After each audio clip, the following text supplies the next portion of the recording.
बल्ले भई, विमल प्रशंसात्मक स्वर में बोला। नई रीसा तेरिया। अब उसे लगने लगा था कि मायाराम कुछ कर गुजरेगा। वे दोनों एक रिक्शा पर सवार हो गए। रिक्शा आगे बढ़ा। एक फेरा बैंक के अंदर का भी होना चाहिए, एकाएक विमल बोला। क्या क्या कहा? मायाराम हड़बड़ाया।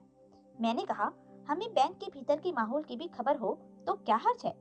वो कैसे हो सकता है? इस वक्त? इस वक्त नहीं। तो कब? दिन में किसी वक्त। क्या हाथ आएगा? शायद कुछ आए। ठीक है, तुम लगा देखना दिन में बैंक का एक फेरा। मैं? भाई, तुम्हारा आइडिया है, बेहतर है कि तुम ही उस पर अमल करो। ठीक है, मैं मोड़ पर उतर जाऊंगा, मायाराम बोला। कल मैं तुमसे रकम लेने के लिए आऊंगा। करनैल सिंह की जरूरत से ज्यादा पैसे मांग लेने की वजह से जरा गड़बड़ हो गई है, लेकिन उम्मीद है गुजारा हो जाएगा। अच्छा, विमल बोला। और भापा जी, अपने पैसे की चिंता मत लगा लेना, वह डूबने वाला नहीं है। तुम रहते कहाँ हो? ग्रैंड होटल में। क्यों?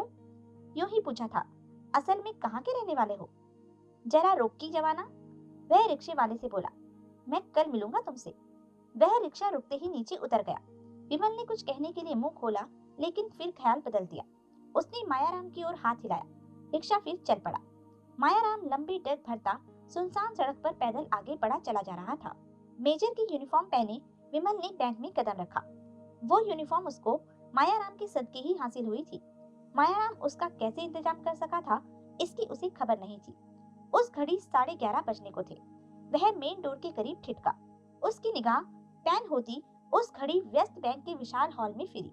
बाएं कोने में एक इकलौता कैबिन था, जिसका अग्रभाग खुला था और काउंटर नुमा था, और जिस पर एक साइन बोर्ड लटक रहा था।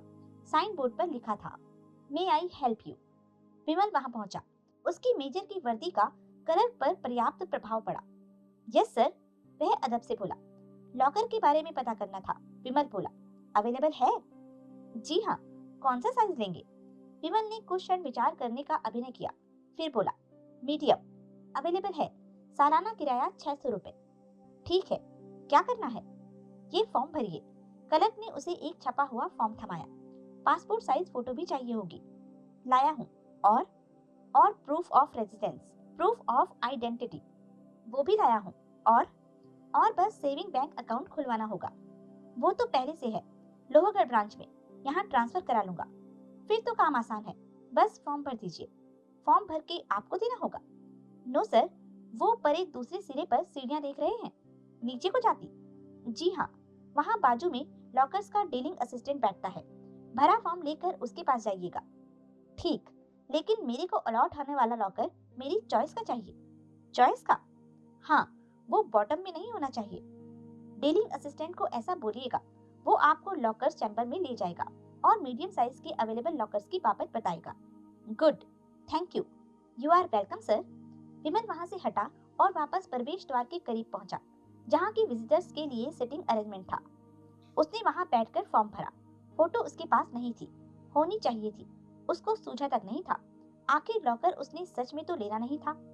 फॉर्म हाथ में थामे आखिर वह अपने स्थान से उठा और लापरवाही से चलता निर्देशित सीढ़ियों के करीब पहुंचा, जो कि नीचे बेसमेंट में उतरती थी। उसने एक सावधान निगाह चारों तरफ दौड़ाई। खुद को किसी की निगाह का मरकज न पाया तो उसने सीढ़ियों पर कदम डाला। वह खामोशी से सीढ़ियां उतरने लगा। सीढ़ियां एक चौड़े गलियारे में जाकर खत्म हुई, जिसके पहले सिरे पर वह वॉल्ट था, जो कि मायाराम का निशाना था। अब मजबूरन ही सही, उसका भी। मंत्र मधु भाव से उसने उस पर निगाह फिराई। तौबा, ये तो होने वाला काम नहीं जान पड़ता था। कैसे मायाराम को खुशफहमी थी कि वो उसे खोल सकता था। दानवाकार वॉल्ट का दरवाजा कोई 8 फुट ऊंचा और 5 फुट चौड़ा था। उसकी बंद पोजीशन से उसकी मोटाई का पता नहीं लग सकता था, लेकिन विमल का दिल गवाही देता था कि वो 2.5-3 फुट भी होती तो कोई बड़ी बात ना होती। उस पर 5 फुट की ऊंचाई पर कोई 2 फुट व्यास का एक पहिया लगा हुआ था, जिसके नीचे एक रोटरी डायल था, जिस पर कोई कोड नंबर डायल करके पहिए को घुमाया जाता था, तो तब शायद वॉल्ट खुलता था। गलियारे में उसे 2 विशाल एग्जॉस्ट फैन लगे दिखाई दिए। दोनों उस घड़ी बंद थे, इसलिए उनके पीछे का डक्ट का अंदाजा किया जा सकता था, लेकिन ये नहीं जाना जा सकता था कि दूसरे सिरे पर वो कहाँ जाकर खुलते थे। दरवाजे के करीब एक मेज कुर्सी लगी हुई थी, जो कि उस घड़ी खाली थी। मेज के पीछे एक कुर्सी का होना सिद्ध करता था कि उस सिटिंग का इंतजाम विजिटर्स के लिए नहीं था। तो कोई गार्ड? एक कुर्सी तो वो भी सिर्फ एक, जो उस घड़ी वहां नहीं था। बहरहाल गार्ड की वहां मौजूदगी महज एक औपचारिकता थी जो सिद्ध करती थी कि उन लोगों को अपने वॉल्ट के अभेद्य होने का कितना गुमान था। उसने आगे मेज की तरफ कदम बढ़ाया। खबरदार! एक कर्कश आवाज उसके कान में पड़ी। वह चिहुक कर वापस घूमा। पीछे एक वर्दीधारी गार्ड मौजूद था जो रुमाल से हाथ पोंछ रहा था। जाहिर था कि वो कहीं टॉयलेट से लौटा था। फुर्ती से उसने अपनी वर्दी की बेल्ट के होल्स्टर में मौजूद गन को निकालकर हाथ में ले लिया। कौन हो? वह कड़क कर बोला। कस्टमर, अंदर से आंदोलित विमल प्रत्यक्षता सहज स्वर में बोला। कस्टमर हूँ, और कौन हूँ? यहाँ क्या कर रहे हो? लॉकर्स चैम्बर तलाश कर रहा हूँ। Lockers chamber? हाँ। विमल ने हाथ में थमा फॉर्म सामने लहराया। लॉकर हायर करना है ना? लॉकर यहाँ कहाँ है? भाई, तुम्हें मालूम हो, मैं तो तुम्हारे बैंक में पहली बार आया हूँ। मेरा मतलब है लॉकर यहाँ नहीं है। कमाल है। तो फिर ऊपर क्लर्क ने मुझे ये फॉर्म क्यों दिया लॉकर अप्लाई करने के लिए, जब इस बैंक में लॉकर है ही नहीं? ओफो! अरे, यहाँ बेसमेंट में लॉकर नहीं है, लॉकरों वाला कमरा ऊपर है। वह फिर संदिग्ध हो उठा। नीचे? नीचे कैसे पहुंच गए? मुझे यही बोला गया था। क्या कि लॉकर नीचे बेसमेंट में थे? हाँ। कौन बोला ऐसा? वो क्लर्क जिसने मेरे को ये फॉर्म दिया था। चलो। कहाँ? उस क्लर्क के पास। तुम मेरे साथ ऐसे पेश नहीं आ सकते। मैं फौजी अफसर हूँ, मेजर हूँ। दिखाई दे रहा है मुझे, इसलिए अपने पैरों पर खड़े हो, वरना मुझे हुक्म है किसी अजनबी को यहाँ देखते ही उसे शूट कर देने का। चलो। दोनों ऊपर मे आई हेल्प यू वाले केबिन के काउंटर पर पहुंचे। दत्ता साहब, गार्ड सख्ती से बोला, आपने इन्हें नीचे भेजा था? नीचे? क्लर्क सक पकाया। वॉल्ट में? हाँ। मैंने भेजा? हाँ। कौन कहता है? यही कहते हैं। अरे जनाब, क्लर्क विमल से मुखातिब हुआ, मैंने आपको वॉल्ट में जाने को कब कहा था? मुझे? विमल दिलेरी से बोला। नीचे को जाती सीढ़ियों के बारे में बोला था, तो और क्या कहा था? अरे, सीढ़ियों का हवाला मैंने लॉकर्स के डीलिंग असिस्टेंट की सीट आपको बताने के लिए दिया था। लो, मैं तो समझा था कि वो असिस्टेंट नीचे बैठता था और वहाँ लॉकर थे। आपको सुनाई पूरा देता है? What nonsense! कंफ्यूजन तुम क्रिएट करते हो और मुझे बहरा बताते हो। खुद कोई बात ठीक से नहीं बोल सकते और कस्टमर में खामियां निकालते हो। कैसा बैंक है ये, जहाँ एक क्लर्क, एक सिविलियन, एक कस्टमर से, एक फौजी अफसर से डील करने की, कलाम करने की तमीज नहीं रखता? कौन है टॉप ऑफिसर यहाँ? कहाँ बैठता है? I demand that you take me to him and then speak to me in his presence. Sir, शांत हो जाइए। व्हाट डू यू मीन शांत हो जाइए? तुम्हारा ये गार्ड कहता है ये मुझे देखते ही गोली मार सकता था। बड़ा चढ़ा के कहता है। लेकिन सर, यह बात फिर भी अपनी जगह स्टैंड करती है कि एक अनऑथराइज्ड पर्सन का नीचे वॉल्ट में जाना सख्त मना है। तो सीढ़ियों के दहाने पर ऐसा कोई नोटिस लगा होना चाहिए। मैं मैनेजर को बोलूंगा इस बाबत। वो तुम्हारा अपना मामला है।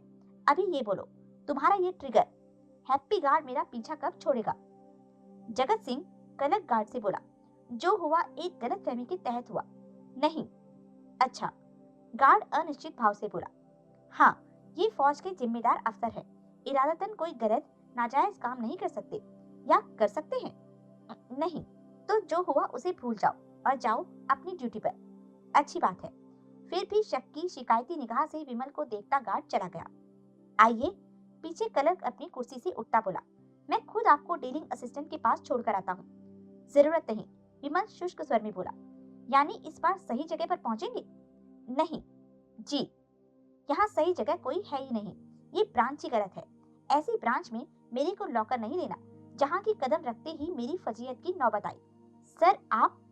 आई will look out for some other bank, some other branch. लेकिन सर, नो। विमल ने हाथ में थामे फॉर्म के 2 टुकड़े किए और उन्हें काउंटर पर डाल दिया।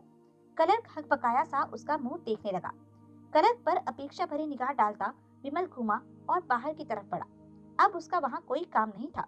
वो बैंक देखने आया था, उसका वॉल्ट देखने आया था, जो कि उसने देख लिया था। वो निकास द्वार से अभी कुछ कदम दूर था जबकि एक बुलंद अधिकारपूर्ण आवाज उसके कान में पड़ी। हॉल्ट! आवाज में ऐसी कोड़े जैसी फटकार थी कि विमल के शरीर में सिर से पांव तक सिहरन दौड़ गई। वो थमक कर खड़ा हुआ, सप्रयास आवाज की दिशा में वापस घूमा। परे एक पूरी तरह से सजा धजा ब्रिगेडियर खड़ा था जो अपलक उसे देख रहा था। विमल को अपना दिल जूते में पहुंचता महसूस हुआ। उसको करीब बुलाता शख्स फौज के टॉप ब्रांच का अंग था। क्या वो भाग गया था कि उसके सामने मौजूद मेजर नकली था? Come back here. जरूरी यही बात थी। आखिरी क्षण पर पंगा हुआ जा रहा था, ऐसा कि उसके खिलाफ वो कुछ कर भी नहीं सकता था। भाग खड़ा होना हिमाकत होती। गेट पर राइफलधारी गार्ड खड़ा था और उस पर लगी लोहे की चैनल के दोनों पल्लों में एक तालाबंद जंजीर यूं पड़ी हुई थी कि पल्लों के बीच से रुककर तिरछा होकर ही पार निकला जा सकता था। वाहे गुरु सच्चे पातशाह, तू मेरा राखा सबनी ठाई। भारी कदमों से चलता विमल आगे बढ़ा और ब्रिगेडियर के करीब पहुंचा। उसने ब्रिगेडियर को ठोक के सैल्यूट मारा। मेजर, ब्रिगेडियर दबंग आवाज में बोला। सर, अंदर से कांपता विमल तत्पर स्वर में बोला। Punjab regiment? Yes sir. How do I know that you are a major? Sir, वो ये कंधों पर त्रिमूर्ति का एग्जैक्टली रैंक के साइन फौजी अफसर की शिनाख्त होते हैं। नो? Yes sir. वर्दी पर लगा इंसिग्निया उसकी रेजिमेंट की शिनाख्त होता है। Yes sir. उसकी पर्सनल आइडेंटिफिकेशन के लिए नेम प्लेट होती है जो कि वो वर्दी पर दाएं पॉकेट के ऊपर लगाता है। Yes sir. कैसे कोई तुम्हें आइडेंटिफाई करेगा जबकि नेम प्लेट उल्टी लगी है? जी। Check your name plate major. Vimal ने गर्दन झुकाकर वर्दी पर लगी नेम प्लेट को देखा। तौबा, उल्टी लगी थी। I am sorry sir. सीधी करो। Straighten it right now. Yes sir, right away sir. उसने कांपते हाथों से नेम प्लेट की पीठ पर लगा सेफ्टी पिन खोला और प्लेट का रुख बदलकर उसे वापस यथास्थान लगाया। That's more like it. Brigadier के स्वर में नम्रता आई। Now I can know without your telling that you are major Vimal Kumar. No? Yes sir. And I will be very careful in future sir. Yes, be so. Get along major. Vimal ने चैन की मील लंबी सांस ली। उसने ब्रिगेडियर को सैल्यूट मारा, about turn किया और यूं मार्च करता वहां से रुखसत हुआ जैसे कि छावनी में हो। मायाराम ने रेलगाड़ी का पूरा चक्कर लगाया। जिस छोटे से डिब्बे में उसे कर्नैल सिंह बैठा दिखाई दिया वह एकदम खाली था। उसमें कर्नैल सिंह के अलावा और कोई सवारी नहीं थी। कर्नैल सिंह चौकड़ी लगाए बैठा उर्दू का अखबार पढ़ रहा था। मायाराम धीरे से खांसा। कर्नैल सिंह ने सिर उठाया। उसने मायाराम को देखकर भी अनदेखा कर दिया। उसने यूं उसकी ओर एक सरसरी निगाह डाली जैसे मायाराम के आर पार देख रहा हो और फिर अखबार पर गर्दन झुका दी। मायाराम खिड़की से परे हट गया। वह प्लेटफॉर्म पर खड़ा सिग्नल होने की प्रतीक्षा करने लगा। पिछली रात को उसने कर्नैल सिंह को फोन करके सूचना दी थी कि उसने सत्यपाल गुप्ता के पास उसके नाम से 90,000 रुपए जमा करवा कर उससे रसीद हासिल कर ली थी। उत्तर में कर्नैल सिंह ने इतना ही कहा था कि वह कल सुबह की गाड़ी से अपने एक दोस्त से मिलने बटाला जा रहा था और संबंध विच्छेद कर दिया था। मायाराम गाड़ी के वक्त रेलवे स्टेशन पर पहुंच गया था। उस रोज रविवार था, शायद इसलिए उस खड़खड़ सी सवारी गाड़ी में कोई मुसाफिर दिखाई नहीं दे रहा था। वह गाड़ी पठानकोट तक जाती थी और अधिकतर उसमें रोज सफर करने वाली सवारियां ही होती थी जो कि उस रोज छुट्टी होने की वजह से नदारद थी। सिग्नल हरा हुआ। गार्ड ने हरी झंडी दिखाई। गाड़ी यूं थकी हारी सी आगे सरकी जैसे चलना ना चाहती हो। गाड़ी चलने तक कर्नैल सिंह वाले डिब्बे में कोई सवारी न चढ़ी।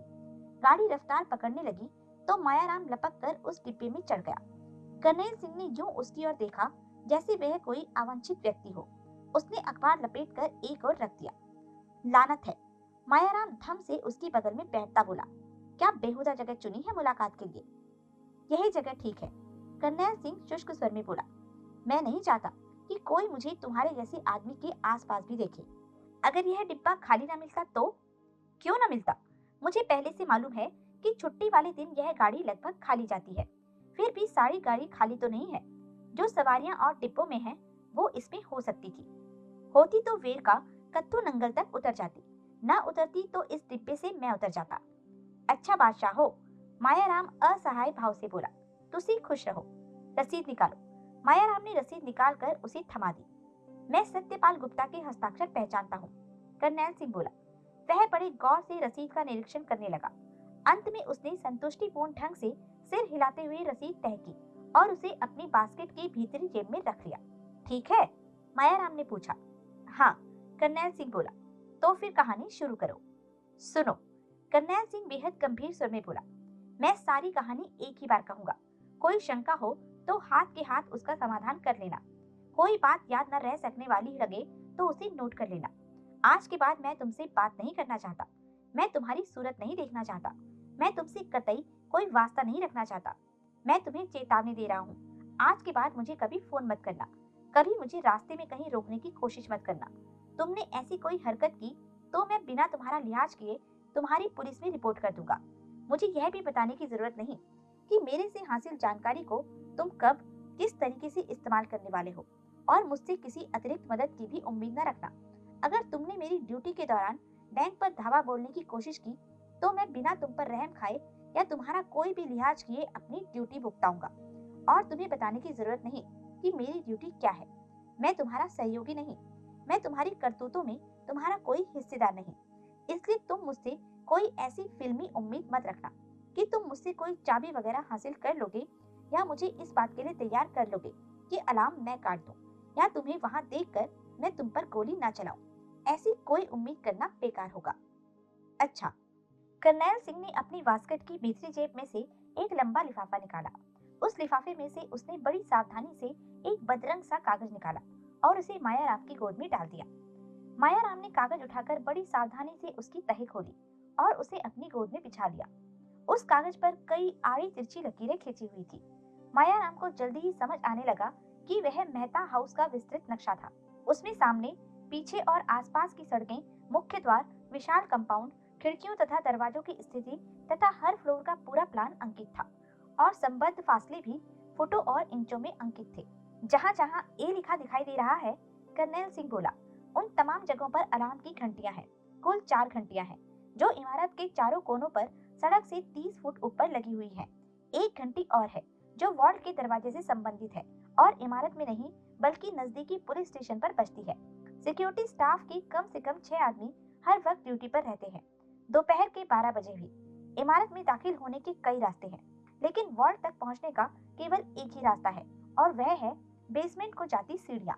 इमारत की बत्तियां 24 घंटे जली रहती हैं। बेसमेंट तहखाना में जहां सीढ़ियां खत्म होती हैं, वहां से वॉल्ट 60 फुट दूर है। वॉल्ट की दीवारें और छत स्टील की छड़ों पर बनी री-इंफोर्स्ड कंक्रीट की है और उनके भीतर इस्पात की मोटी परत चढ़ी हुई है, इसलिए ड्रिल द्वारा छत या दीवारों में छेद कर पाना असंभव है। वॉल्ट के भीतर घुसने के दरवाजे के अलावा कोई रास्ता संभव नहीं, लेकिन शायद तुम्हारी निगाह में कोई रास्ता हो। मायाराम गौर से एक एक शब्द सुनता रहा। करनैल सिंह कुछ क्षण चुप रहा और फिर बोला, गार्ड सबके सब सशस्त्र नहीं है, लेकिन रात की ड्यूटी के गार्डों में कम से कम 3 गार्ड हमेशा सशस्त्र होते हैं। सशस्त्र गार्ड सभी अच्छे निशानेबाज हैं और आदतन बेरहम हैं। छोड़ो, रात के इंतजाम के बारे में बताओ। अच्छा, आमतौर पर 5 बजे वॉल्ट बंद हो जाता है और 7 बजे तक बैंक बंद हो जाता है। बंद होने के वक्त सारी इमारत चेक की जाती है और तमाम दरवाजों पर दोहरे ताले डाल दिए जाते हैं। रात को इमारत के भीतर कोई नहीं रहता। गार्डों की ड्यूटी बाहर ही होती है और बैंक बंद होते ही इमारत के इर्द गिर्द बड़ी मुस्तैदी से गश्त शुरू हो जाती है। दोहरे तालों से क्या मतलब है तुम्हारा? इमारत के जितने बाहरी दरवाजे हैं उन पर 2-2 ताले लगते हैं। एक एक चाबी सिक्योरिटी इंचार्ज के पास रहती है और दूसरी बैंक के एक उच्च अधिकारी के पास। कोई भी दरवाजा खोलने के लिए दोनों चाबियां होना जरूरी होता है और चाबी रखने वाला बैंक का अधिकारी रोज बदल दिया जाता है। उन तालों की एक्स्ट्रा चाबियां बैंक की 2 अन्य ब्रांचों में जमा रहती हैं, यानी कि उन चाबियों को हासिल करने के लिए तुम्हें 2 विभिन्न बैंकों पर हल्ला बोलना पड़ेगा। अगर तुम सिक्योरिटी इंचार्ज पर हल्ला बोलकर एक चाबी हासिल कर भी लोगे तो दूसरी चाबी हासिल करना असंभव होगा, क्योंकि तुम यह तक नहीं मालूम कर पाओगे कि फला रोज चाबी बैंक के कौन से अधिकारी के अधिकार में होगी। दूसरी चाबी बैंक का कौन सा अधिकारी रखेगा, इसका फैसला अधिकारियों द्वारा बैंक बंद होने से केवल 5 मिनट पहले किया जाता है। इसलिए एडवांस में यह जान पाना असंभव है कि किस दिन चाबी किस बैंक अधिकारी को सौंपी जाएगी। यह बात सिक्योरिटी इंचार्ज को भी नहीं मालूम होती कि चाबी किस अधिकारी के पास होगी। यह बात उसे तभी मालूम होती है जब वह अधिकारी सुबह बैंक खोलने के लिए चाबी के साथ वहां प्रकट होता है। ताले कैसे हैं?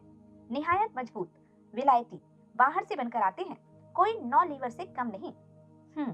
आगे बढ़ो। मैं पहले ही कह चुका हूँ कि बैंक बंद हो जाने के बाद इमारत के भीतर कोई नहीं ठहरता, इसलिए किसी को डरा धमकाकर पहला फुसलाकर दरवाजा खोलने के लिए मजबूर नहीं किया जा सकता। इमारत में जितनी भी खिड़कियां दरवाजे हैं सब पर अलार्म की व्यवस्था है। घंटियां मैं तुम्हें पहले ही बता चुका हूँ कि जमीन से 30 फुट ऊपर है, इसलिए पहुंच से परे हैं। वॉल्ट का दरवाजा 5 टन वजन का है और 2.5 फुट मोटा है। दरवाजे पर डायल वाला ताला लगा हुआ है। दरवाजे को खोलने बंद करने के लिए नंबर घुमाना पड़ता है, जो कि कोई एक ही पूर्व निर्धारित नंबर नहीं है। रात को ताला बंद करने के लिए डायल पर जो नंबर घुमाया जाता है, सुबह वही ताला खोलने के लिए भी घुमाया जाना जरूरी है।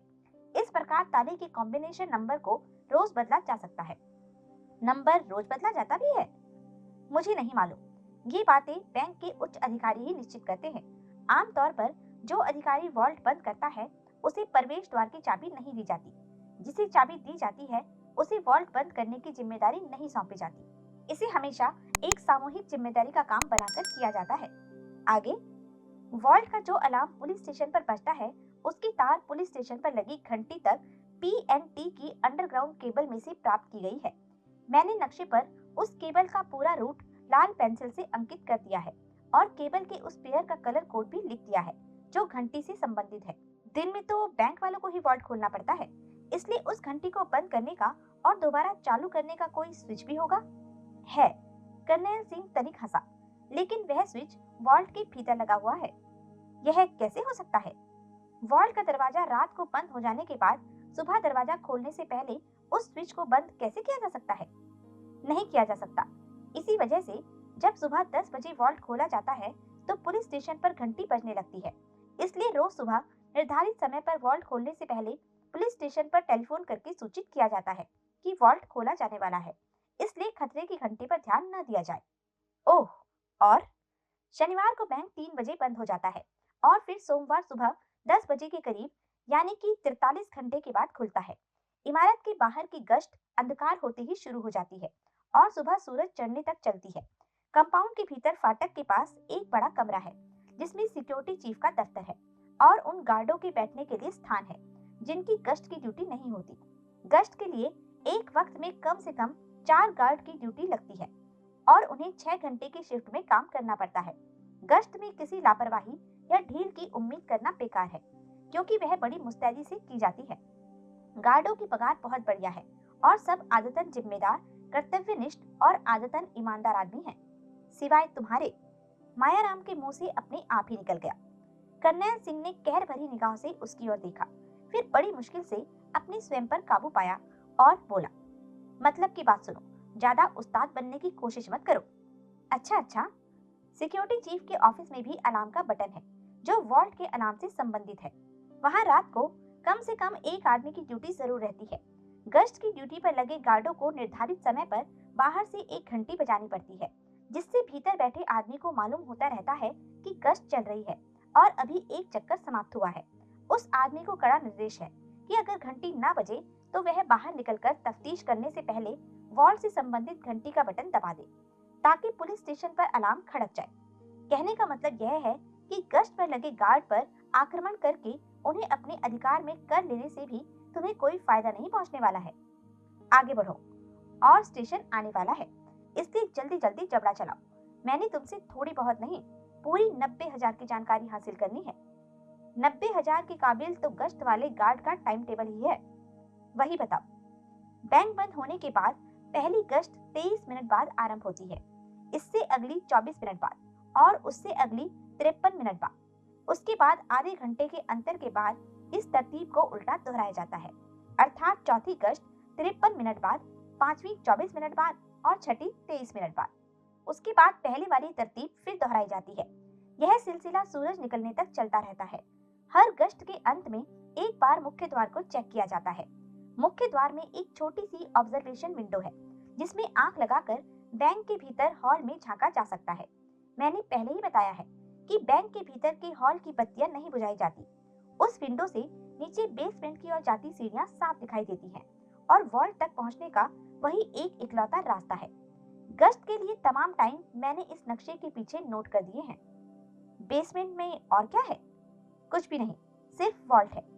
बेसमेंट में ताजा हवा कहाँ से आती है?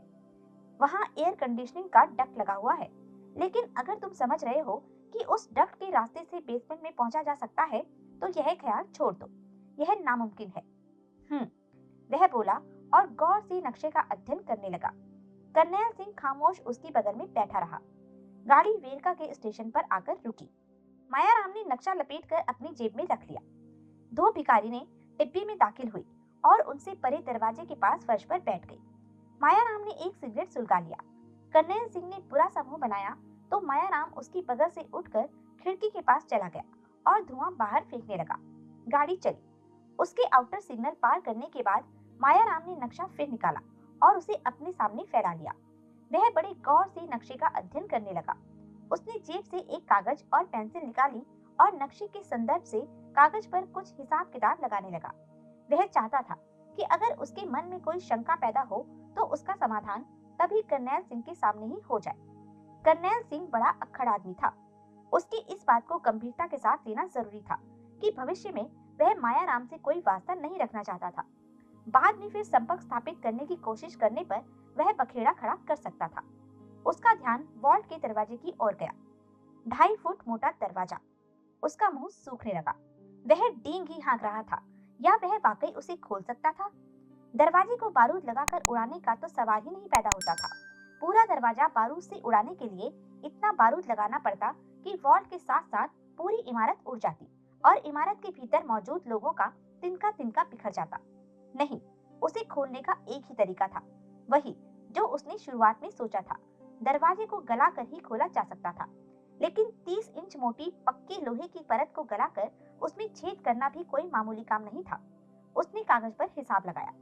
वह इस नतीजे पर पहुंचा कि 30 इंच मोटे उस दरवाजे को अगर 3200 डिग्री सेंटीग्रेड की लपट से गलाने की कोशिश की जाए तो दरवाजे में भीतर घुसने लायक छेद कर पाने के लिए कम से कम 5-6 घंटे के समय की जरूरत थी। इतना भीषण ताप न केवल दरवाजे को गला देता बल्कि वॉल्ट के वातावरण में मौजूद ऑक्सीजन को भी जला डालता। इसका मतलब था कि ढंग से सांस ले पाने के लिए वहां ऑक्सीजन ले जाना भी जरूरी था। गलने के बाद दरवाजा अंगारे की तरह दहक जाता। उसके ठंडा होने के लिए भी काफी इंतजार करना पड़ सकता था। उसने अनुभव किया कि गाड़ी की रफ्तार धीमी होने लगी थी। उसने नक्शे को सावधानी से तय किया और जेब में रख लिया। कागज को उसने पुर्जा पुर्जा करके खिड़की से बाहर उड़ा दिया। गाड़ी कत्थू नंगल के स्टेशन पर आकर रुकी। मायाराम अपने स्थान से उठा और बिना करनैल सिंह पर दृष्टिपात किए गाड़ी से उतर गया। स्टेशन के समीप ही मुख्य सड़क थी। वहां पहुंचकर उसने अमृतसर की बस पकड़ ली। मोटर गैराज के एक कोने में एक लकड़ी का चरमराता हुआ खोखा बना हुआ था जो ऑफिस का काम देता था। मेज के पीछे वही न समझ में आने वाले कपड़े की तंग पहुंचे की पतलून, ट्वीड का कोट और मफलर वाला आदमी बैठा था जो विमल को सदा अपने पीछे लगा दिखाई देता था। मायाराम ने विमल से उसका परिचय गुरांदिता के नाम से करवाया था, यानी कि उसका ख्याल सही निकला था। लाभ सिंह मटर पनीर चुपचाप ऊपर नीचे रखे 2 टायरों पर बैठा हुआ था। विमल को लग रहा था कि वह पहले ही 1-2 पैक चढ़ाए हुए था। एक बार उसने पहलू बदला तो कमर से उसका कुर्ता थोड़ा सा सरक गया। तब विमल को तहमद में खुली विस्की की बोतल की एक झलक मिली। करमचंद गंभीर मुद्रा बनाए गुरांदिता की बगल में एक स्टूल पर बैठ गया। विमल एक बस की लंबी सीट को मेज तक सरकाकर उसके किनारे पर बैठा हुआ था। ऑफिस में 2 ही खस्ताहाल कुर्सियां थी, जिनमें से एक पर गुरांदिता पहले से बैठा था और दूसरी पर मायाराम बाबा बैठा हुआ था। मेज पर करनैल सिंह का दिया नक्शा फैला हुआ था। तुमने पुलिस स्टेशन वाले अनाम की तार को समझ लिया? मायाराम करमचंद से संबोधित हुआ।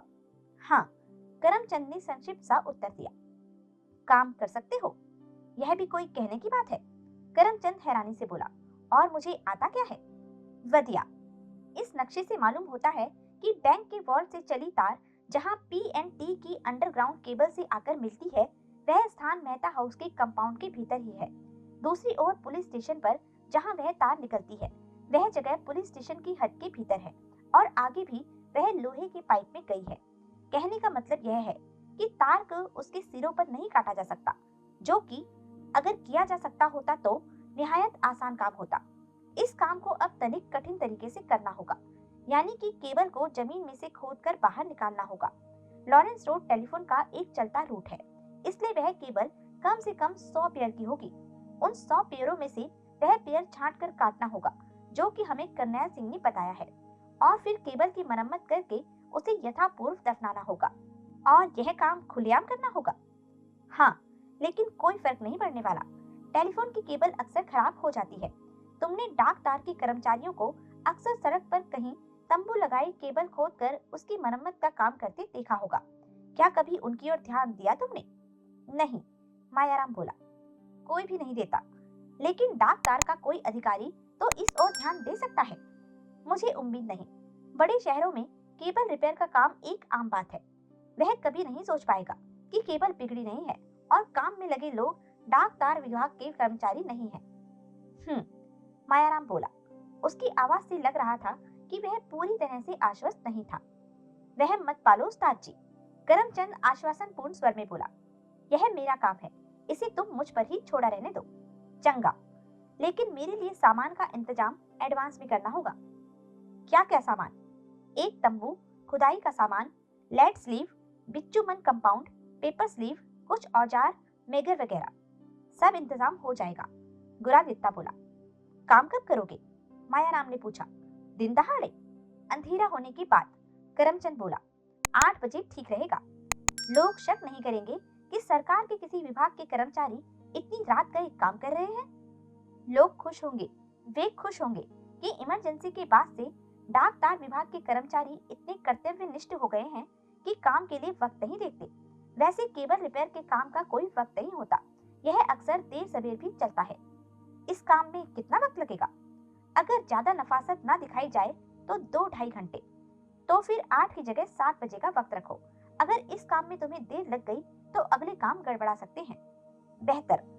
वेल्डिंग के सामान का इंतजाम तो हो गया होगा? मायाराम ने गुरादित्ता से पूछा। सब इंतजाम हो गया है।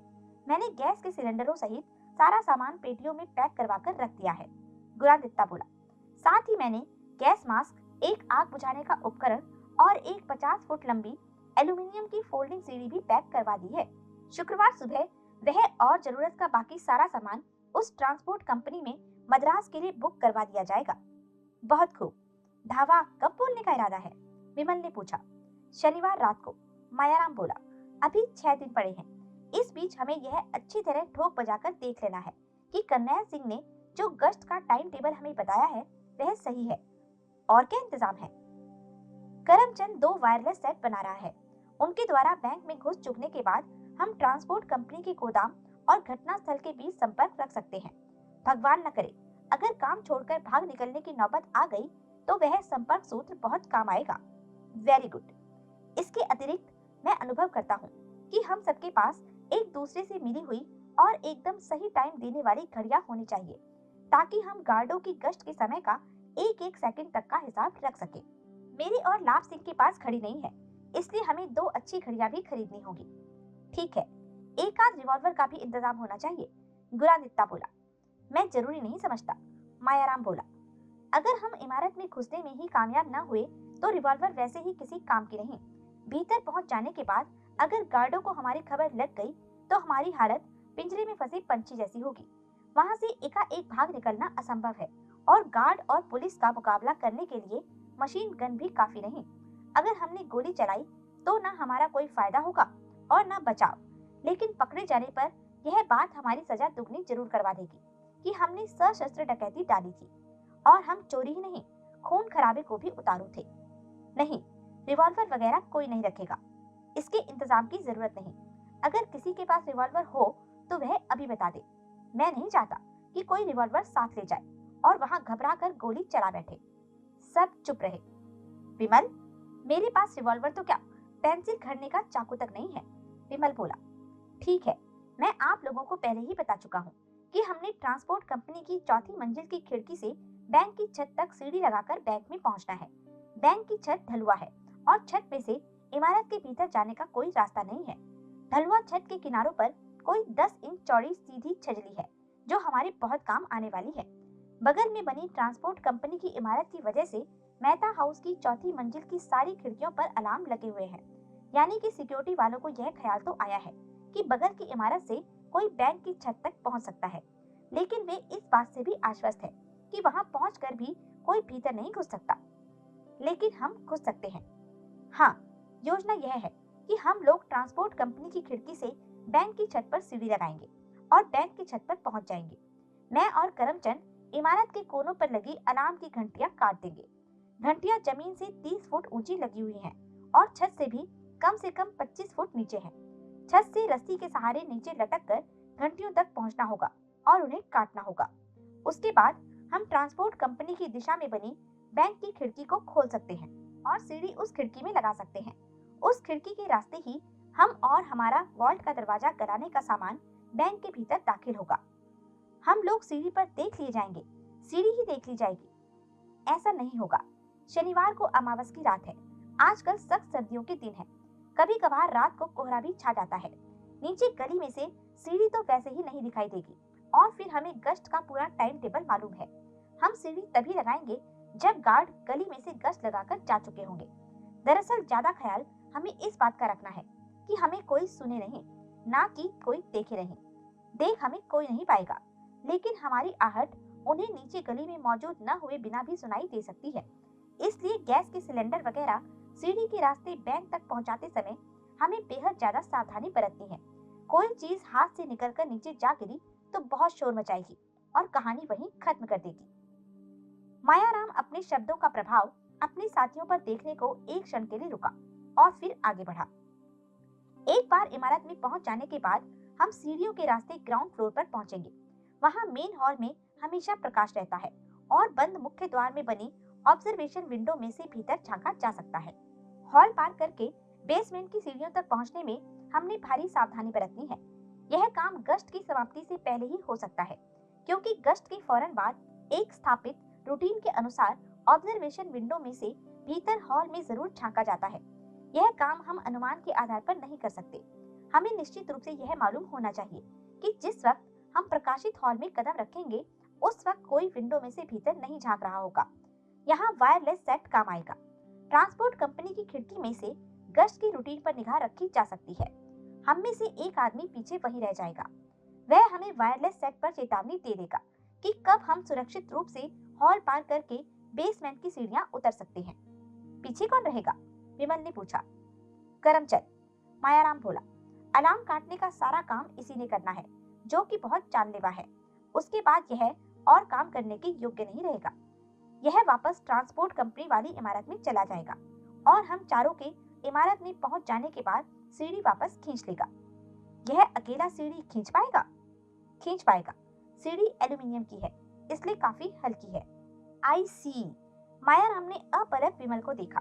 विमल ने लापरवाही से कंधे उचकाए। लगता है, मायाराम बोला, तुम्हारे मन में कोई शंका है। है तो सही, विमल बोला। सीढ़ी की बाबत? करमचंद की बाबत। क्या? मुझे नहीं लगता यह अकेला सीढ़ी खींच पाएगा। अरे यार, बोला ना खींच पाएगा। तजुर्बा किया? कैसा तजुर्बा? कि यह अकेला सीढ़ी को हैंडल कर सकता है, उसे गोदाम की तरफ वापस खींच सकता है, बैंक की तरफ आगे धकेल सकता है। मायाराम खामोश हो गया। उसने बेचैनी से पहलू बदला। यानी कि नहीं किया। तो अब जरा उस घड़ी का तसव्वुर करो जबकि सीढ़ी वापस खींचने की नौबत आएगी। इसने सीढ़ी वापस खींचने की कोशिश की, ये न खींच पाया। सीढ़ी के बैंक की तरफ की सपोर्ट छोड़ते ही ये सीढ़ी न संभाल पाया तो वो नीचे जाकर गिरेगी। नीचे ना भी गिरी तो झूल कर गोदाम की दीवार से टकराएगी और रात के सन्नाटे में इतनी जोर की आवाज करेगी कि पलक झपकते सारे गार्ड गली में होंगे। मायाराम के चेहरे पर चिंता के भाव आए। फिर हम बैंक की इमारत में क्यों फंसे होंगे? विमल आगे बढ़ा। जैसे चूहेदान में चूहे फंसे होते हैं। उसके बाद क्या होगा? क्या होगा? लाभ सिंह फंसे कंठ से बोला। जैसे तुम्हें मालूम नहीं, जैसे सबको मालूम नहीं। तब तुम्हारी गिरफ्तारी, समझे करमचंद? महज वक्त की बात होगी। ऐसा तो नहीं होना चाहिए, मायाराम बड़बड़ाया। हो के रहेगा तो क्या करना चाहिए? ये भी कोई पूछने की बात है? तजुर्बा करना चाहिए। ट्रांसपोर्ट कंपनी को माल बुक कराने से पहले तजुर्बा करना चाहिए कि सीढ़ी वापस खींची जा सकती है, खींच के फिर बैंक तक वापस भेजी जा सकती है।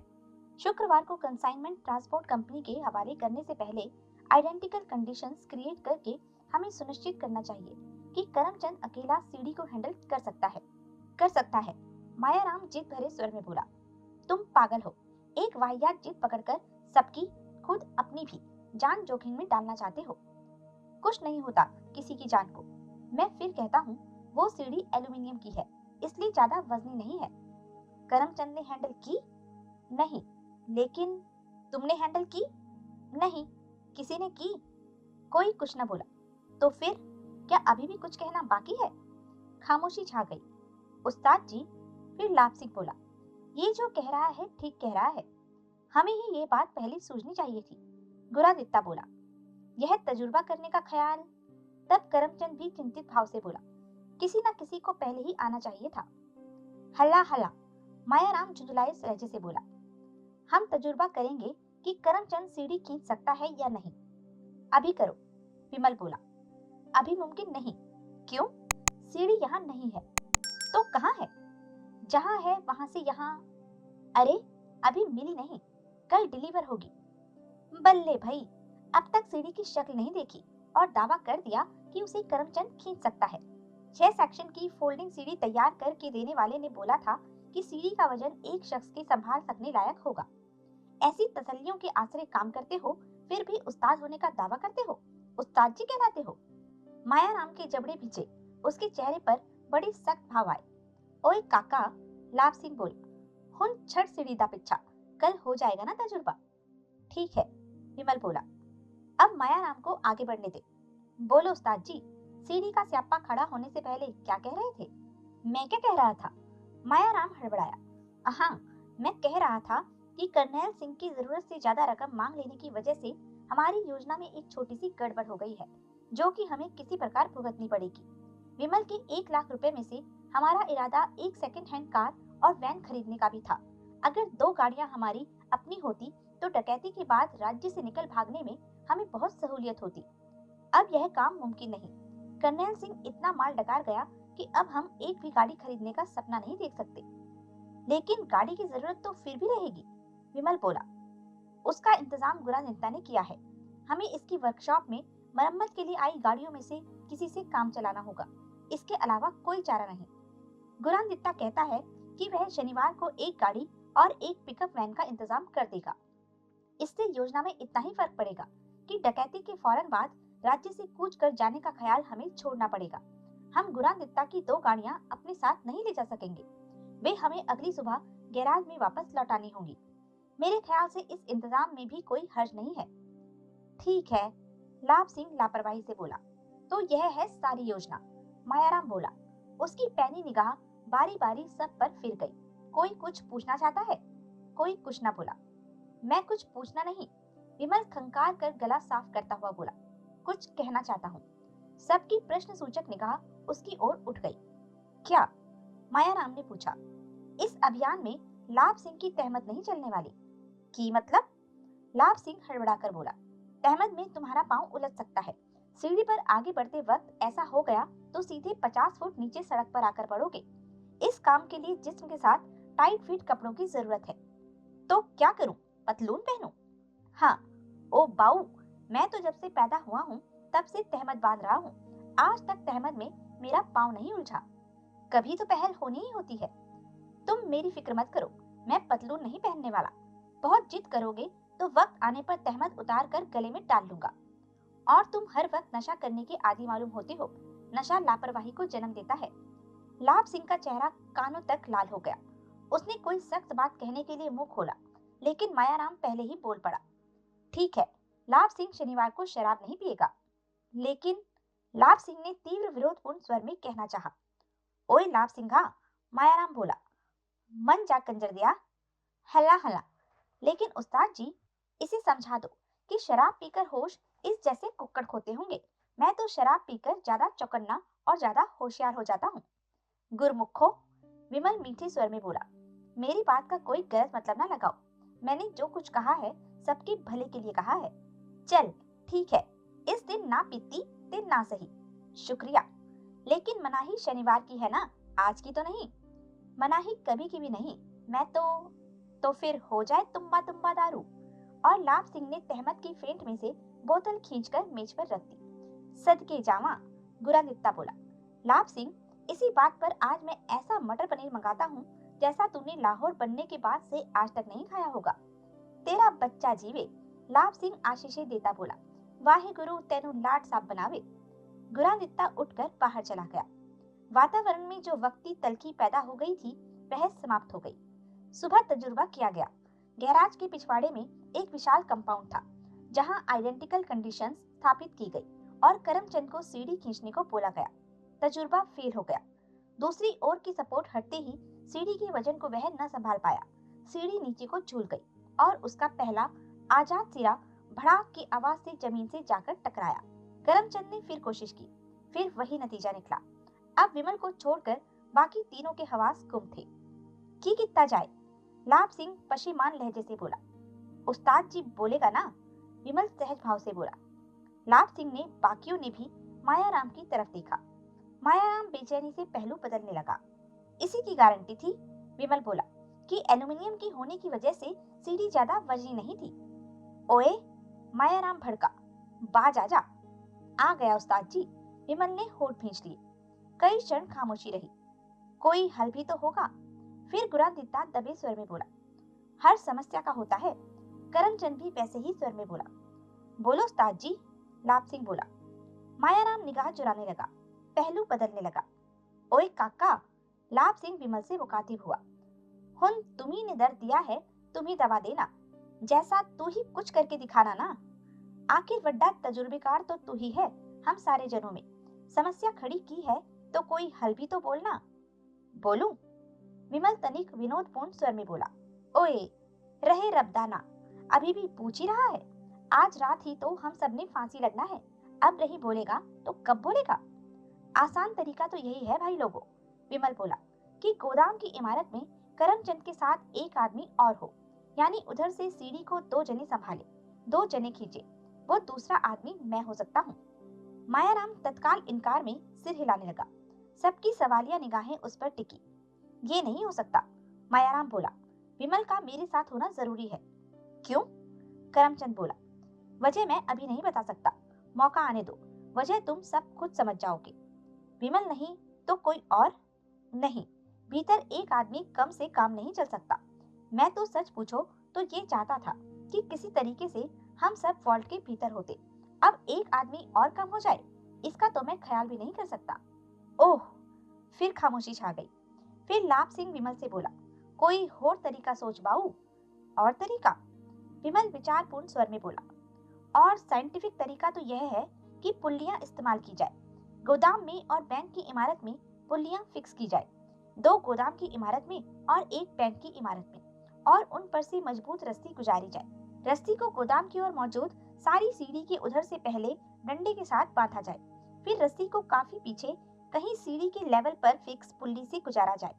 उसको आगे ऊपर लगी पुल्ली से गुजारा जाए, जहाँ से रस्सी खिड़की से बाहर निकलकर दूसरी खिड़की तक पहुंचे। वहां ऊंचाई पर लगी पुल्ली पर से गुजरे और दूसरे सिरे को बैंक की साइड पर टिके सीढ़ी के आखिरी डंडे से बांधा जाए। इस इंतजाम के तहत जब बैंक की ओर से पुल्ली पर से रस्सी को खींचा जाएगा तो सीढ़ी आगे गोदाम की तरफ सरकेगी। तब करमचंद का काम महज सीढ़ी को संभालना होगा, उसका बैलेंस बरकरार रखना होगा और सुनिश्चित करना होगा कि रस्सी उसकी तरफ की पुल्लियों पर से उतरने न पाए। न्यू सीढ़ी सेफ गोदाम में पहुंच जाएगी। वधिया, लाभ सिंह हर्षित स्वर में बोला। कहना न होगा कि इसी प्रोसेस को रिवर्स करने पर सीढ़ी वापस बैंक की इमारत पर पहुंच जाएगी। वधिया, तुम्हारी बातों से लगता है, मायाराम संदिग्ध भाव से बोला, कि इस स्कीम में कोई भेद है तो सही। क्या? ये वक्त खाऊ काम है। इस इंतजाम को ऑर्गेनाइज करने में वक्त बहुत बहुत लगेगा। पुल्लियां फिक्स करनी होंगी, उनकी अलाइनमेंट करनी होगी, वजन संभालने की उनकी क्षमता को परखना होगा, ताकि ऐसा न हो कि सीढ़ी पर इंसानी जिस्म का वजन पड़े तो कोई पुल्ली अपनी जगह से उखड़ जाए। कितना कितना वक्त? कम से कम 1 घंटा, 1.5 भी लग सकता है। नामंजूर, बिल्कुल नामंजूर। हमारा एक एक मिनट गिना हुआ है। यूं 1.5 घंटा बर्बाद करना हमारी स्कीम को बर्बाद कर देगा, हमें बर्बाद कर देगा। सबके सिर चिंतापूर्ण भाव से सहमति में हिले। फिर तो एक ही तरीका है, विमल बोला। लाभ सिंह की जुबान में झटका तरीका। क्या? लाभ सिंह बोला, जैसा कि हमने सोचा हुआ है, गोदाम की तरफ से सीढ़ी परली तरफ सरकाई जाएगी। आने वाले पार जाएंगे तो उधर सीढ़ी के आखिरी डंडे के साथ एक मजबूत लंबी रस्सी बांध दी जाएगी। जब करमचंद की सीढ़ी खींचने की नौबत आएगी तो बैंक की तरफ से हम मजबूती से रस्सी को थाम के रखेंगे और दूसरी तरफ से उसको करमचंद के खींचने पर रस्सी को धीरे धीरे ढील देंगे। इस इंतजाम के तहत न सीढ़ी नीचे गिरेगी और न दूसरी तरफ दीवार से टकराएगी। वधिया, शाबाशी विमल बाऊ। इसमें एक फच्चर है। फच्चर है? हाँ। क्या? जब पहली बार करमचंद सीढ़ी वापस खींच लेगा तो दोनों इमारतों के बीच सीढ़ी की जगह रस्सी तनी दिखाई देगी। ओह, लेकिन ये कोई बहुत हौसला पस्त करने वाली बात नहीं, क्योंकि ये प्रॉब्लम पुल्लियों वाले इंतजाम के साथ भी थी। लेकिन का जवाब ये है कि हमें ऐसी रस्सी चुननी होगी जो कि पतली हो लेकिन मजबूती में कम ना हो। ऐसी रस्सी नायलॉन की हो सकती है। मुझे उम्मीद नहीं कि रात के अंधेरे में कोई नीचे से ऊपर सिर उठाएगा तो वो रस्सी उसे दिखाई देगी। अब बोलो, क्या कहते हो? तीनों ने मायाराम की ओर देखा। जब और कोई रास्ता नहीं, मायाराम निर्णायक भाव से बोला, तो ये रिस्क तो हमें लेना ही पड़ेगा। वैसे मेरा भी इसी बात पर एतबार है कि अमावस की रात के अंधेरे में जमीन से 50 फुट ऊपर तनी रस्सी नीचे से किसी को नहीं दिखाई देगी। वदिया, लाभ सिंह बोला, हमें उस्ताद जी के एतबार पर एतबार है। क्यों वीर ब्रावो? सब ने समवेत स्वर में हामी भरी। महफिल बर्खास्त हो गई। शनिवार रात ठीक 9 बजे करमचंद और गुरादित्ता ने अपना काम समाप्त कर दिया। अंडरग्राउंड केबल में से पुलिस स्टेशन पर बजने वाली घंटी की तार छांटकर काटी जा चुकी थी और केबल को यथापूर्व स्थिति में दफनाया जा चुका था। फिर उन्होंने तंबू वगैरह समेटकर समीप ही खड़ी वैन में लादा और उस पर सवार हो गए। उस वैन के कैनवस पर डाक तार विभाग अमृतसर लिखा हुआ था। वैन की ड्राइविंग सीट पर लाभ सिंह बैठा था। उसने कोई 50 गज दूर खड़ी एक काली फिएट की ओर देखा। उसने वैन की हेडलाइट ऑन की और टिप्पर मारा। तुरंत धीरे धीरे खरखराता हुआ कार का इंजन भी चालू हुआ। उस कार की ड्राइविंग सीट पर मायाराम बैठा था और उसके बगल में विमल मौजूद था। मायाराम ने अपनी कलाई पर बंधी घड़ी पर दृष्टिपात किया और विमल की ओर देखकर सिर हिलाया। उसने कार को आगे बढ़ाया और थोड़ा आगे ले जाकर दाईं ओर मोड़ दिया। वह ट्रांसपोर्ट कंपनी की इमारत की साइड वाले दरवाजे पर पिछवाड़े से पहुंचना चाहता था। लाभ सिंह ने वैन को गियर में डाला और कार के पीछे लगा दिया। मायाराम ने कार पिछली सड़क पर एक स्थान पर रोकी। वह और विमल कार से बाहर निकल आए। लाभ सिंह ने वैन उनके समीप लाकर रोकी। दोनों वैन में सवार हो गए। वैन आगे बढ़ी। लाभ सिंह ने वैन को ट्रांसपोर्ट कंपनी के साइड के दरवाजे वाली गली में दाखिल करा दिया। वह गली उस समय सुनसान थी। लाभ सिंह ने वैन को ऐन दरवाजे के सामने लाकर रोका। मायाराम फौरन वैन से बाहर कूदा। वह दबे पांव आगे को लपका और दरवाजे पर पहुंचा। अपनी बनाई हुई दोनों चाबियां लगाकर 10 सेकंड में उसने दरवाजे के दोनों ताले खोल लिए। फिर एक के पीछे एक गुरादित्ता, करमचंद और विमल भी वैन से निकल आए। लाभ सिंह वैन को फौरन आगे बढ़ा ले गया। वे चारों भूतों की तरह भीतर दाखिल हो गए। मायाराम ने दोनों चाबियां खुले तालों में ही रहने दी थी। उसने दरवाजे को भीतर से बंद किया और दरवाजे के साथ बनी एक राहदारी में आगे बढ़ा। उसके सिरे पर एक और दरवाजा था। वह भी गली में खुलता था, लेकिन वह भीतर से बंद रहता था। मायाराम ने बोल्ट और दरवाजे के आगे लगी लोहे की छड़ हटाकर दरवाजा खोला। तब तक लाभ सिंह वैन कहीं परे खड़ी कराया था और पैदल चलता चुपचाप गली में दाखिल हो गया था। वह तालों वाले दरवाजे के पास पहुंचा। उसने दोनों ताले बाहर से बंद कर दिए और लंबे डग भरता अगले दरवाजे की ओर बढ़ा। उसके कदमों की आहट नहीं हो रही थी। बड़ी मुश्किल से सब लोग उसे अपना चमरौधा उतारकर कैनवस के जूते पहनने पर राजी कर पाए थे, लेकिन तहमत उतारने के लिए वह तैयार नहीं हुआ था। पतलून का तो सवाल ही नहीं पैदा होता था। वह तंग पहुंचे का पजामा पहनने तक के लिए तैयार नहीं हुआ था। दूसरे दरवाजे से वह भीतर दाखिल हुआ तो मायाराम ने दरवाजा बंद करके चिटकनी चढ़ा दी। आगे उसने लोहे की छड़ नहीं लगाई। मुश्किल से 2 मिनट के समय में पांचों आदमी ट्रांसपोर्ट कंपनी की इमारत के भीतर थे। वे सीढ़ियों की ओर बढ़े। इमारत में लिफ्ट भी थी, लेकिन गोदाम बंद हो जाने पर बिजली बंद कर दी जाती थी, इसलिए लिफ्ट भी बंद हो जाती थी। मायाराम को रास्ते की जानकारी थी, इसलिए वह सबसे आगे चल रहा था। उसके पीछे गुरादित्ता और करमचंद थे और सबसे पीछे लाभ सिंह के साथ विमल चल रहा था। एकाएक लाभ सिंह ने धीरे से डकार मारा। विस्की की गंध विमल की नथनों में घुसी। वड्डे भापा जी, विमल शिकायत भरे स्वर में धीरे से बोला, बाज नहीं आए ना? ओए, कुछ नहीं होया पुत्रा, लाभ सिंह बड़े इत्मीनान से बोला। यह कल की मुश्क है, अज नहीं पीती। लाभ सिंह झूठ बोल रहा था। विमल ने वितृष्णापूर्ण भाव से सोचा। चाहे वह नशे में नहीं था, लेकिन पी उसने आज ही थी। एक बार अंधेरे में वह उसके साथ टकराया तो उसने अनुभव किया कि वह अपनी तहमत में भी कुछ दबाए हुए था। वे चौथी मंजिल पर पहुंचे। गुरादित्ता ने एक छोटी सी टॉर्च निकाली और उसकी रोशनी में बुक हुए माल के अंबार में वे पेटियां तलाश करने लगा, जो उसने एन सुब्रमण्यम के नाम मद्रास के लिए बुक करवाई थी। जल्दी ही वे तमाम पेटियां मिल गई और उन्हें बाकी सामान से अलग हॉल के मध्य में घसीट लिया गया। गुरादित्ता पेटियां खोलने का सामान साथ लाया था। मशीन किसी फुर्ती से पेटियां खोली जाने लगी। सारी पेटियां खोलकर सामान निकालने में मुश्किल से 10 मिनट लगे। गुरादित्ता और लाभ सिंह नट बोल्ट द्वारा एल्यूमीनियम के कई भागों में विभक्त सीढ़ी को एक दूसरे से जोड़ने में जुट गए। करमचंद वायरलेस सेट को चेक करने में जुट गया कि कहीं पेटियों की उठापटक में उसे कोई नुकसान तो नहीं हो गया था। मायाराम और विमल गैस के सिलेंडर वगैरह उठा उठाकर उस खिड़की के समीप जमा करने लगे, जिसका रुख मेहता हाउस की ओर था और थोड़ी देर में जो खोली जाने वाली थी। 9:45 बजे तक सीढ़ी तैयार हो गई। वह हॉल बहुत बड़ा था, लेकिन फिर भी इतना बड़ा नहीं था कि 50 फुट लंबी सीढ़ी उसमें समा सकती। इसलिए खिड़की से विपरीत दिशा की दीवार में बना एक दरवाजा खोलकर सीढ़ी का एक सिरा काफी सारा बाहर निकालना पड़ा। गश्त का टाइम टेबल मायाराम ने हिसाब लगाकर जुबानी याद किया हुआ था। उसके हिसाब से अगली गश्त 9:50 पर होने वाली थी। उसने सावधानी से खिड़की खोली और उसके एक पल्ले की ओट में खड़ा होकर नीचे सड़क पर झांकने लगा। बाकी सब लोग उसके पीछे स्तब्ध खड़े थे। थोड़ी देर बाद नीचे से भारी बूट जमीन पर पड़ने की आवाज आई। मायाराम ने सावधानी से बाहर झांका। प्रकाश के इकलौते साधन शेड वाले बल्ब की रोशनी में उसने देखा कि नीचे 4 वर्दीधारी गार्ड धीरे धीरे बातें करते हुए आगे बढ़ रहे थे। उनके देखते देखते ही वे मोड़ काट कर दृष्टि से ओझल हो गए। लाभ सिंह, मायाराम खिड़की से परे हटकर धीरे से बोला, अब गली के बल्ब का इंतजाम कर। लाभ सिंह बिना कुछ बोले खिड़की के पास पहुंचा। उसने अपने कुर्ते की जेब से एक गुलेल और एक छोटा सा पत्थर निकाला। लाभ सिंह गुलेल से निशाना लगाने में उस्ताद है। मायाराम विमल के कान के पास मुंह ले जाकर धीरे से बोला, शेड की वजह से बल्ब पूरा दिखाई भी नहीं दे रहा है, लेकिन फिर भी देख लेना, गुलेल दोबारा चलाने की नौबत नहीं आएगी। विमल प्रत्यक्षता चुप रहा, लेकिन मन ही मन वह सोच रहा था कि अगर वह अपने होश हवास काबू रखेगा तभी तो कोई नतीजा हासिल होगा। यूं एकाएक बत्ती बंद हो जाने से कोई शक नहीं करेगा? उसने पूछा। नहीं, सर्दियों में बल्ब अक्सर चटक जाते हैं, मायाराम बोला। और फिर यह बल्ब कोई उनकी सिक्योरिटी का हिस्सा थोड़ी ही है।